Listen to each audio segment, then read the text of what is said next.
Hello guys, welcome back to Mamata's kitchen. ನಾನಿವತ್ತು ಚಳಿಗೆ ಏನಾದರೂ ತಿನ್ನಬೇಕು ಅಂತ ಬಾಯಿ ಪರಪರ ಅಂತಿರ್ತೀವಿ. ಅದಕ್ಕೋಸ್ಕರ ನಾನಿವತ್ತು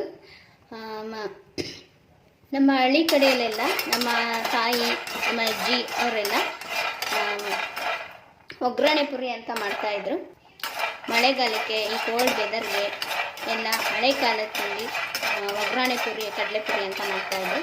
ಈಗ ಅದನ್ನು ನಿಮಗೆ ತೋರ್ಸೋಣ ಅಂತ ನಾನು ಮಾಡ್ತಾಯಿದ್ದೀನಿ.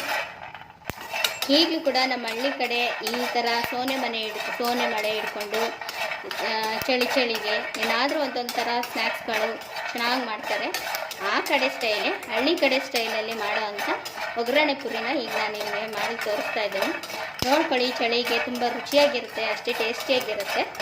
ಮೊದಲಿಗೆ ಕಡಲೆ ಬೀಜನ ಚೆನ್ನಾಗಿ ಬಿಸಿ ಮಾಡಿಕೊಂಡು ತಣ್ಣಗಾಗಿಸ್ಬಿಟ್ರೆ ಚೆನ್ನಾಗಿ ಕಡಲೆ ಬೀಜ ಕರ್ಮ ಅಂತ ಚೆನ್ನಾಗಿರುತ್ತೆ.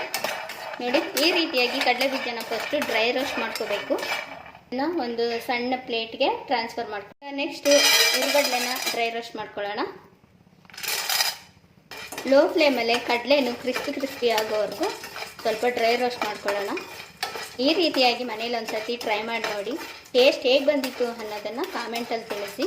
ಫಸ್ಟ್ ಆಫ್ ಆಲ್ ನನ್ನ ಚಾನಲ್ನ ಸಬ್ಸ್ಕ್ರೈಬ್ ಮಾಡ್ಕೊಳ್ಳಿ. ಈ ರೀತಿ ವೆದರ್ಗೆ ತಕ್ಕ ಹಾಗೆ ಈವ್ನಿಂಗ್ ಸ್ನ್ಯಾಕ್ಸ್ಗಳನ್ನ ನಾನು ತೋರಿಸ್ತಾ ಇರ್ತೀನಿ. ಮನೇಲಿ ನೋಡ್ಕೊಳ್ಳಿ, ಮೊಬೈಲಲ್ಲಿ ನೋಡ್ಕೊಳ್ಳಿ, ಸಬ್ಸ್ಕ್ರೈಬ್ ಮಾಡ್ಕೊಳ್ಳಿ, ತಿಂತಾಯಿರಿ, ತಿಂತಾಯಿರಿ, ಚೆನ್ನಾಗಿರಿ. ಇದೀಗೂ ಚೆನ್ನಾಗಿ ಡ್ರೈ ರೋಸ್ಟ್ ಆಗಿದೆ. ಇದನ್ನು ಒಂದು ತಟ್ಟೆಗೆ ಟ್ರಾನ್ಸ್ಫರ್.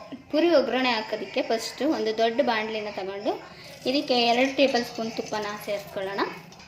ಈಗ ಇದಕ್ಕೆ ಒಂದು 2 ಟೇಬಲ್ ಸ್ಪೂನಷ್ಟು ಎಣ್ಣೆನ ಆ್ಯಡ್ ಮಾಡ್ಕೊಳ್ಳೋಣ.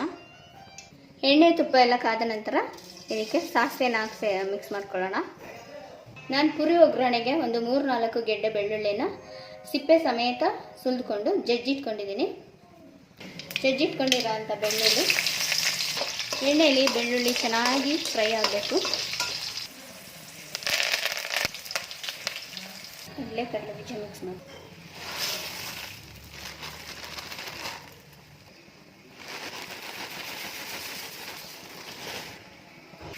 ಈ ರೀತಿಯಾಗಿ ನೀಟಾಗಿ ಮಿಕ್ಸ್ ಮಾಡ್ಕೋಬೇಕು. ರುಚಿಗೆ ತಕ್ಕಷ್ಟು ಉಪ್ಪು,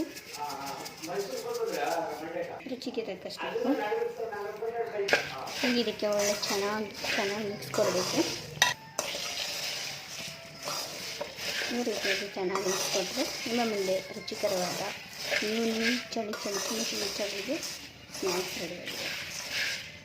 ಮನೇಲಿ ಮಾಡಿಕೊಂಡು ಒಂದ್ಸತಿ ಟ್ರೈ ಮಾಡಿ, ಜೊತೆ ಶೇರ್ ಮಾಡಿ, ನನ್ನ ಚಾನಲ್ನ ಸಬ್ಸ್ಕ್ರೈಬ್ ಮಾಡ್ಕೊಳ್ಳೋದನ್ನ ಮರಿಬೇಡಿ.